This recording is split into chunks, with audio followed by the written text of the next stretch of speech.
Don't let her touch us. My son's voice wasn't confused. It was terrified. I froze right there in the middle of that school hallway, my arms still half raised toward him. He stepped back. My daughter stepped back too, grabbing the sleeve of his jacket, her eyes wide and locked on my face like I was something she had seen in a nightmare. "You're not our mom," she whispered. "Our mom is dead." A teacher appeared from nowhere, moving quickly to stand between us like a wall. "Ma'am, I'm going to need you to leave the building right now." I didn't move. Couldn't. They thought I was dead. My own children, the two people I had carried inside my body, the ones I had sung to sleep and bandaged up and loved with every piece of myself, were standing 5 feet away from me, trembling because someone had told them their mother was gone. My mouth opened but no sound came out. Theo pressed his little sister Mia behind him, shielding her. He was 9 years old and already protecting her from me. From his own mother. I walked out of that school with nothing. Just the sound of her whisper following me all the way to my car. My name is Alina Kovac. I am 31 years old, and I grew up in a small house on the edge of Millbrook, Ohio, with a mother who knew how to love you just enough to keep you close and hurt you just enough to keep you quiet. Her name was Vera Kovac, and for most of my life I thought she was trying to help me. I had my son Theo when I was 22. My daughter Mia came 2 years later. Their father was a man named Paul, and when our marriage fell apart, it felt like the floor had caved in beneath everything I had carefully built. The divorce was ugly. Not violent, but the kind of quiet ugly that strips you of your savings, your confidence, and your sense of direction all at once. I was 29 years old, newly single, working 2 part-time jobs, and trying to hold together a life for 2 small children who deserved better than what I could give them in that moment. My mother showed up on my doorstep one Sunday afternoon with a casserole and a plan. She said she only wanted to help. She said it would only be for a little while. I believed her. That was the worst mistake I ever made in my entire life. It wasn't supposed to be permanent. That is what I told myself the night I packed bags for Theo and Mia and drove them to my mother's house on Crestwood Drive. Vera had a big house with a yard and a spare room with bunk beds. She was retired. She had time, space, and stability, 3 things I did not have. "Just a few months," she said, squeezing my hand at the door. "You get yourself back on your feet. Find a better job. Get a proper apartment. Then you bring them home." Sounded reasonable. Sounded like love. I hugged Theo so hard he laughed and told me I was squishing him. I kissed Mia's forehead 3 times. I told them both that I would call every single night and see them every weekend without fail. I drove away with the radio off and cried the entire 40-minute ride back to the small room I was renting from a coworker. But I was not scared. Not then. Because I trusted her. Because she was my mother. Because no part of me could have imagined what she was quietly planning to do the moment I drove away and left my children in her hands. I handed her my children. And she decided to keep them. The first 2 weeks were fine. I called every evening at 7 right after dinner, and Theo would tell me about cartoons, and Mia would hold the phone too close to her mouth and breathe into it like she always did. I laughed a lot during those calls. I held on to each one like a small treasure through the week. But then one Tuesday night nobody answered. Called again. Straight to voicemail. I texted my mother. She replied 20 minutes later. "They're already asleep. Don't worry." It was 7:15. My children never went to sleep before 8:30. I told myself it was nothing. Kids got tired. Schedules changed. I was being paranoid. But the next night the same thing happened. And the night after that. When my mother finally let me through on Friday, Theo sounded different. Quieter. He answered my questions with short, careful words. Fine. Bae. I asked him if he missed me. There was a pause that lasted too long for a 9-year-old boy. "Grandma says you're busy," he said finally. I gripped the phone harder. "I'm not busy, baby. I'm always here for you. Always." But I heard cartoons playing in the background. And then the line went quiet before I could finish my sentence. I called my mother the very next morning and asked her directly what was going on. She sighed like I had interrupted something important. Alina, you're confusing them, she said. Every time you call, Theo gets anxious and Mia cries herself to sleep. They need a stable routine right now. They need consistency. I sat very still. They need their mother, I said. They need peace, she replied. You calling every night is disrupting everything I am trying to build here. I had never heard my own mother speak to me in that tone before. Cold. Final. Like a door closing. I'll call less, I offered carefully. Maybe every other night. Let me worry about what is best for them, she said. You focus on your situation. My situation. That is what she called my life. I got off the phone and sat with that conversation for a long time. Something about it made my chest feel tight. Something about the way she spoke about my children like they were hers. Like I was an inconvenience to be managed, rather than a mother with rights and a voice. But I pushed the feeling down. She was helping me. She had a routine going. I did not want to make things harder. So I backed off. And without realizing it, I handed her more control with every single day I stayed quiet. 3 weeks later, I drove to Crestwood Drive on a Saturday morning with 2 bags of snacks and a board game I knew Theo loved. I had not called ahead. I wanted to surprise them. The house looked completely still from the outside. Curtains drawn on a bright morning. No bikes in the yard. No sound coming from the backyard where they used to play. I knocked. No answer. I knocked again, louder. Nothing. I walked around to the side gate and tried it. On my way back to my car, the neighbor from across the street, an older woman named Mrs. Okafor, was picking up her mail. Oh, hi there, she said, squinting at me. You're Vera's daughter, aren't you? Yes, I said. Did you see her leave this morning? She nodded slowly. About an hour ago. She had the little ones with her. Bags packed like they were going somewhere for the whole day. I sat in my car for a long time after that. My mother had not told me they were going out. She had not invited me. She had taken my children somewhere without a single word, and she had made sure the house was empty when I arrived. She was not just limiting my phone calls. She was hiding them from me. I called my Aunt Rosa that evening. She was my mother's older sister and had always been the kind of woman who told you the truth even when it stung. But when I asked her what she knew about how things were going at Vera's house, she hesitated. A long, uncomfortable pause. Rosa, I said. What did she tell you? She said you are not doing very well right now, Rosa said carefully. That you are struggling more than you are letting on. That the children being with her is really for the best. Felt cold all over. I am working 2 jobs and saving money for an apartment, I said. That is not struggling. That is rebuilding. I know, sweetheart, Rosa said softly. But your mother, you know how she can be. She paints a picture of things.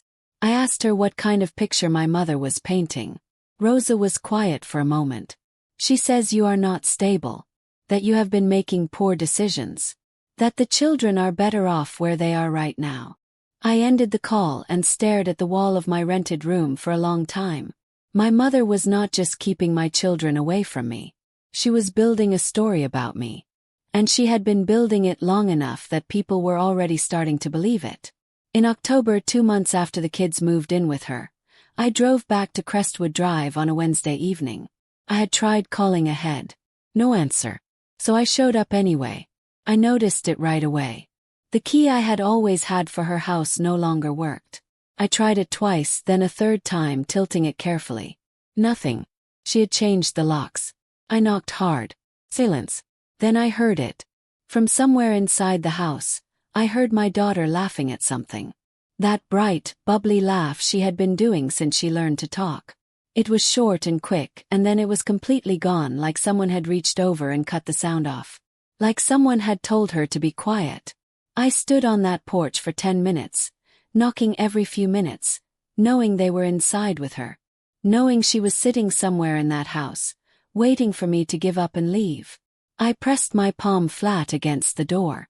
Mia, I said quietly. Theo. Mommy is here. Nothing. I walked back to my car with shaking hands. She was hiding them deliberately now. Not protecting them. Hiding them. And she was doing it right to my face without shame. I switched to texting the kids directly on Theo's old tablet that I knew had messaging set up. I kept my messages simple and warm.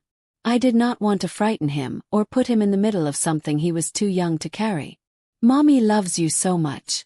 I think about you every single day. I will see you very soon, I promise. I watched the screen. Delivered. Showed delivered. Which meant the tablet was on. Which meant someone was nearby. I sent another message the next day. And the day after that. Then I called my mother casually like I was just checking in. Have you let Theo and Mia know I have been sending them messages? Yes. Messages, she said, sounding genuinely puzzled. Alina, you have not reached out to those children in over 2 weeks. I sat very still. I have sent messages every single day, I said slowly. Sweetheart, I think you are confused, she said. Her voice was soft and pitying, like she was speaking to someone fragile. They have not heard from you at all. Mia asked about you just last night and I did not know what to tell her. My stomach dropped to the floor. She was intercepting everything. Every message I sent, she was deleting before they could read it. She was making me invisible to my own children on purpose. I went searching for signs of myself online the following week. My mother ran a Facebook page she used to fill with photos of the grandkids, recipes, and church updates. I used to appear in some of those pictures. Birthdays, Christmas mornings, summer barbecues in the backyard. I scrolled back through months of posts. Every single photo that had me in it was gone. Not hidden. Deleted completely. The family group chat I had been part of had gone strangely quiet whenever I posted anything. People still talked to each other. I could see the activity. But whenever I said something, nobody responded. I called a cousin named Petra who lived in Columbus and had no particular reason to take sides. Petra, I said carefully. Has my mother said anything to the family about me? About why I am not around? Petra was quiet for a moment. She said you needed space, she finally said. That you were going through something and were not really yourself right now. I thanked her and got off the call. My mother had been quietly talking about me for months. Building a story. Laying a foundation. I was being slowly erased from my own family's memory. Carefully and deliberately. Like someone rubbing a pencil mark off paper. And nobody around me was noticing it happening. In November, I tried calling Theo's tablet directly. Failed. I tried again. Failed. I checked my own phone settings carefully. Nothing wrong on my end. I sent a message to my mother's number. Undelivered. I tried emailing her. The message bounced back with an error I had never seen before. I stood in my kitchen holding my phone with both hands. My breath coming in short, tight pulls. She had blocked me on every single platform available to her. Phone calls, text messages, email. Every door I had quietly locked and sealed shut behind her. I could not call my children. I could not text them. I could not send an email that would reach that house. My kids were 40 minutes away and they might as well have been on the other side of the world. I called Aunt Rosa and begged her to pass a message along.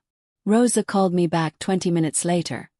Her voice low and uncomfortable. Your mother says she is protecting the children from unnecessary disruption, she said. I am their mother, Rosa. I know, sweetheart. Tell her I am not going away. But even as I said it, I did not know what my next move was.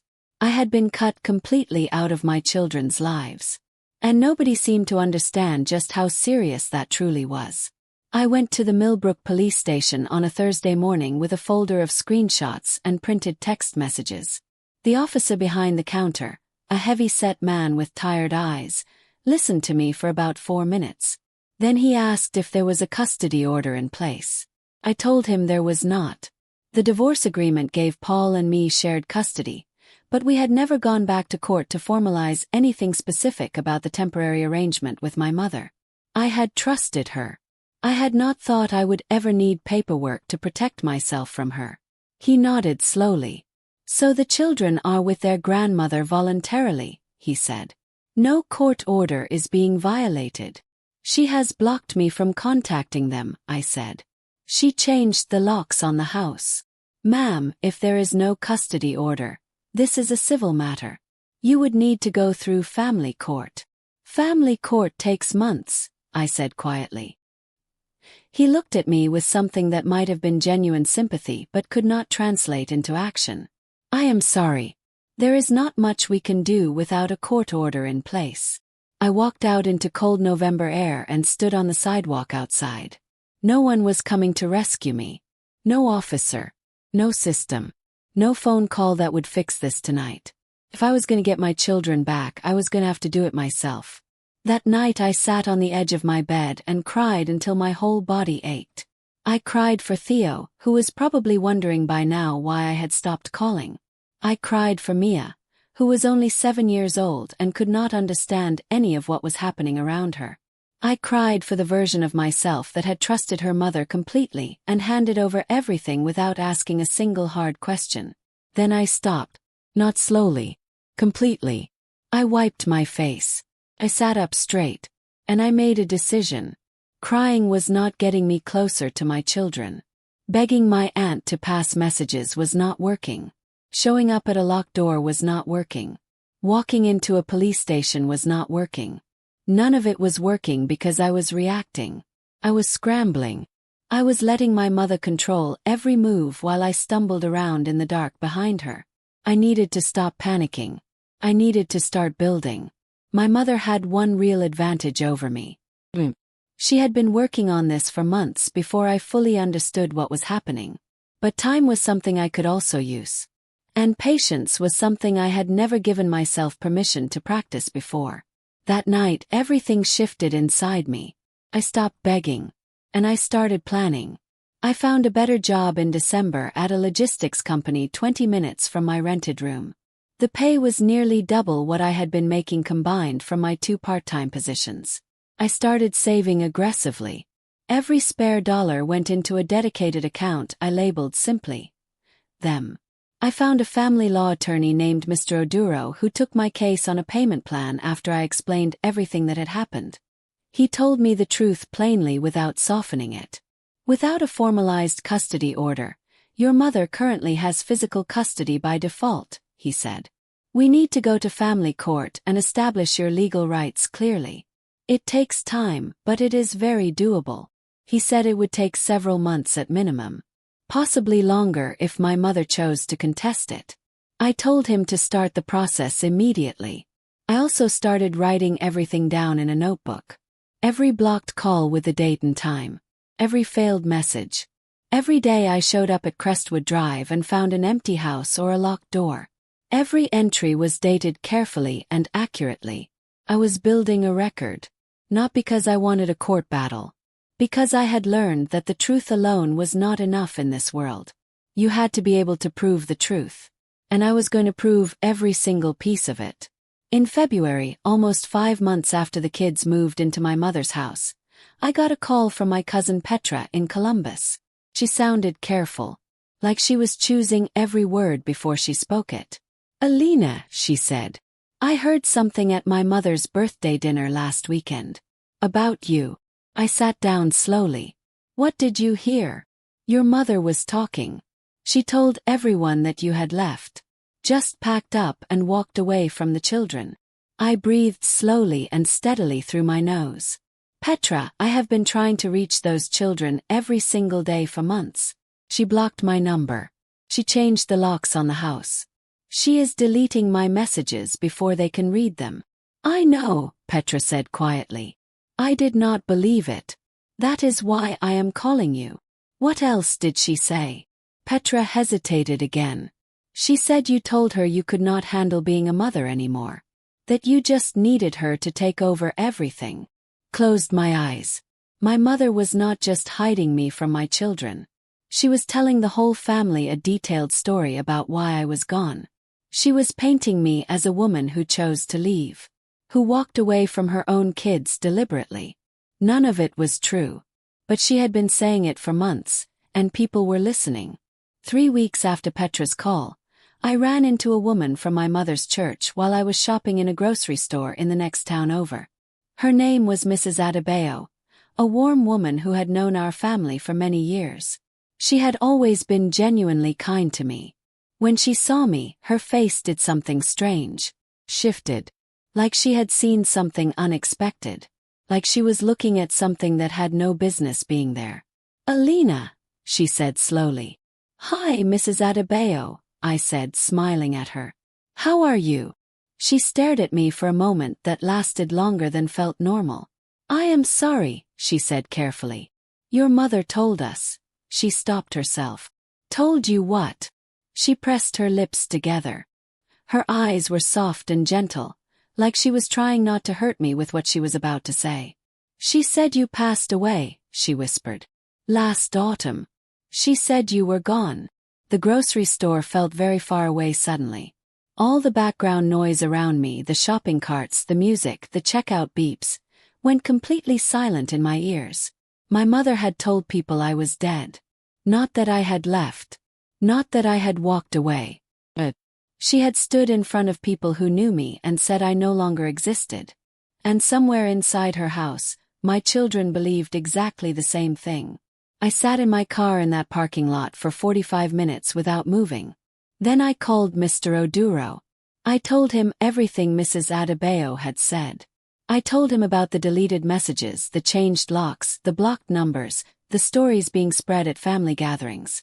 He was quiet for a long moment. Then he said, "This is parental alienation. And telling children that their parent has died is one of the most serious forms of it that exists. We need to document everything from here." I asked him what that meant in practical terms. "Write down everything Mrs. Adebayo told you today. Get her contact details if she is willing to provide them. Document every single attempt you have made to contact your children. Every date, every platform, every result. If anyone witnessed anything, write down their names." I was already writing before he finished the sentence. I stopped reacting to my mother's moves entirely after that afternoon. No more surprise visits. No more desperate calls to relatives. No more standing at locked doors. Instead, I became methodical. Focused. I kept a detailed daily log. I saved every failed message and took screenshots. I wrote down every conversation with witnesses, what was said, what date, what time. My mother thought she had buried me. She had not. She had made me dangerous. By April, Mr. Oduro had filed for an emergency custody hearing based on the evidence we had gathered together over the previous months. The court process was slower than I wanted and faster than I had feared. While we waited for our hearing date, I focused on finding out where Theo and Mia were enrolled in school. My mother had moved them from their original school shortly after they came to live with her. I only discovered this because Petra mentioned it in passing during one of our phone calls. I contacted the school district office and, after providing my identification and the divorce papers clearly showing joint legal custody, they confirmed which school my children were enrolled in. It was a small primary school called Riverside Elementary, about 3 miles from my mother's house on Crestwood Drive. Different school, different address, different life. Like they had been quietly moved into a world where I did not exist. Like every thread connecting them back to me had been carefully cut and replaced. I did not go to the school immediately. I spoke with Mr. Oduro first. We needed to be strategic and careful. If I showed up unannounced and my mother found out, she might pull them from school again, or make claims that I was behaving erratically. So I waited. I gathered every last piece of evidence I could find. And then, when the timing was exactly right, I walked through those school doors. It was a Tuesday morning in May. I dressed carefully. I did not want to appear desperate or chaotic or unstable. I wanted to look like exactly what I was. A mother. Calm, steady, and completely prepared. I walked into Riverside Elementary and signed in at the front office. I showed my identification. I showed my divorce papers establishing joint legal custody. I explained the situation clearly and calmly to the principal, a serious woman named Ms. Farida, who listened to every word with a very still expression. She made 2 phone calls while I sat in a chair just outside her office door. Then she came out and told me she would have the children brought down to the office. My hands would not stop shaking. I pressed them flat against my thighs and breathed in slowly through my nose. I had rehearsed what I was going to say 100 times during the drive over. Simple words. From tone. No drama. Just love, steady and clear. But in every rehearsal, I had imagined them running to me when they saw my face. I had not prepared myself for what actually happened. The office door opened. Theo walked in first, eyes on the floor. Then he looked up. And the expression on his face when he saw me was not joy. It was not recognition. It was pure, wide-eyed fear. Theo stepped back so fast he bumped hard into the doorframe behind him. Mia came in right behind him, and when she saw me standing there, she grabbed his arm with both of her small hands. I had rehearsed calm. I had rehearsed steady and quiet and controlled. But I was completely unprepared for my daughter to look at me the way she looked at something frightening. "You are not our mom," Theo said. His voice was flat and frightened at the same time. "Our mom is dead." Mia pressed her face against his arm. "She is gone," she whispered. "Grandma told us." I looked over at Ms. Farida, who had stepped forward slightly. "Ma'am," she said carefully, "perhaps it might be better if—" "Please," I said. My voice broke completely on that one single word. "Please just give me 1 minute with them." I crouched down slowly to their level. Carefully. The way you approach something that startles easily. "Theo," I said quietly. "Do you remember the song I used to sing to you every night? The one about the stars?" He did not answer. But his eyes changed. Just barely. Just enough. "Do you remember what I put in your lunchbox? Every single school day without fail?" His brow creased slightly. "A note," he said, before he could stop himself. "Yes," I said softly. "A note. From me. Your mom." The fear on Theo's face did not disappear completely, but something shifted underneath it. A small, confused crease formed between his eyebrows. He was fighting two things at the same time. The story he had been given and told every day for months, and the thing his own memory was quietly telling him. He was 9 years old and those two things could not both be true, and he could feel that they could not both be true. Mia was still positioned behind him. But she had loosened her grip on his sleeve. And her eyes, those wide brown eyes that looked exactly like mine had always looked, were moving slowly and carefully over my face. Like she was reading something printed there. Like she was searching for a word she had somehow forgotten. "You used to call me your little fish," she said suddenly. Barely above a whisper. Like she had not planned to say it at all. The sound that came out of me was not a word. I pressed my hand over my mouth.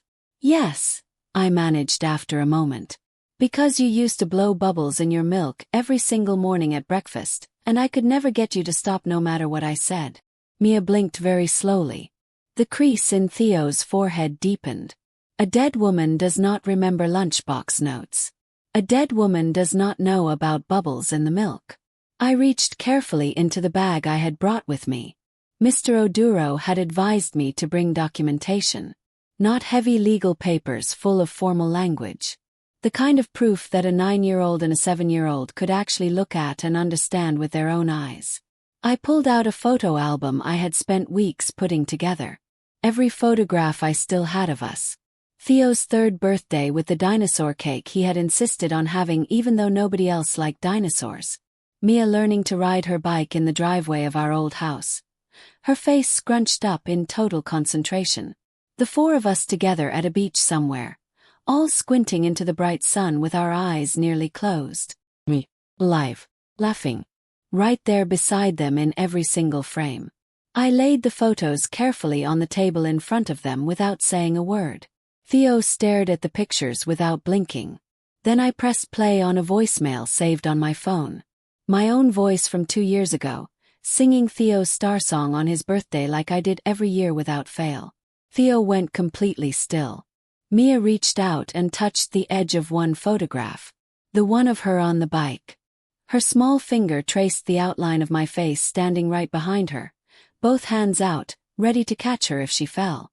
"That is you," she said quietly. It was not a question. Theo was the one who broke first. He stared at the voicemail still playing softly on my phone. His own name in my voice. The same voice that had sung him to sleep for the first 7 years of his life. "That is her voice," he said to Mia.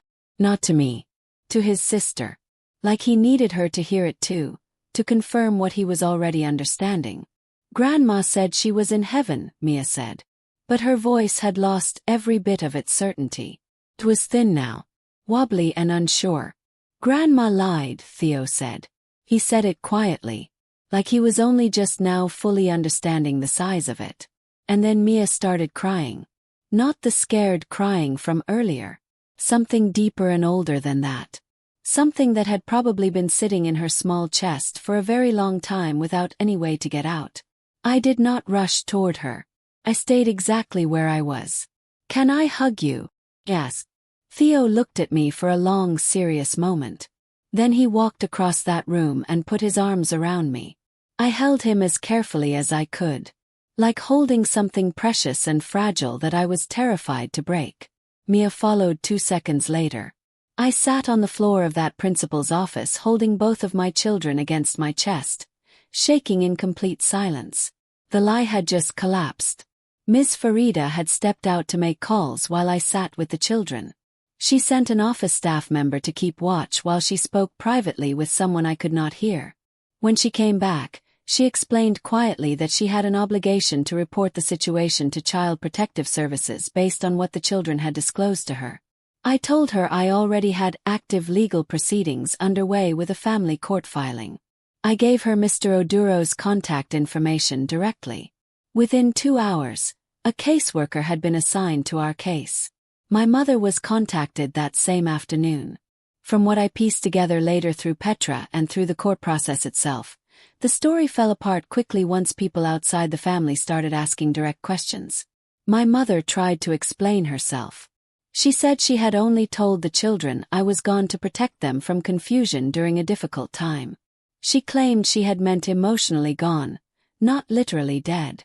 She said the children had misunderstood. But Theo had already told the caseworker in his own clear words that his grandmother had said his mother died in a car accident. Car accident. That was the specific story she had given them. That level of detail was not a misunderstanding. It was a deliberate decision made on purpose. And the people who had believed her were now asking entirely new questions.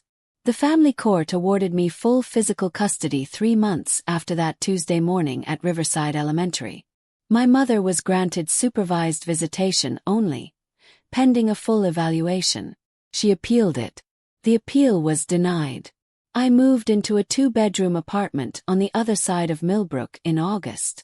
I painted Theo's room navy blue because that was the color he chose without hesitating. Mia wanted yellow. So every wall in her room was yellow, warm and bright. The first night the 3 of us slept under one roof. I lay in my bed listening to the sound of them breathing through the baby monitor I had set up, which I knew I probably did not need anymore. But I kept it on anyway just to hear them. Took time. It was not instant and it was not simple. Theo had nightmares for a while that woke him up calling out. Mia went through a stage where she needed to know exactly where I was every few minutes throughout the day. I answered every single time without any hint of frustration. Every time, no matter what I was doing or how tired I was. Because they needed to learn that I was real. That I was there. That I was staying. My mother never gave me an apology that meant anything real. But I had stopped waiting for one. Because I already had everything I needed. Theo and Mia were home. They knew the truth now. And every day that passed, the lie she had built around them became quieter and smaller, until it was just a faint echo from somewhere far behind us. We were moving forward. Just the 3 of us. And that was more than enough.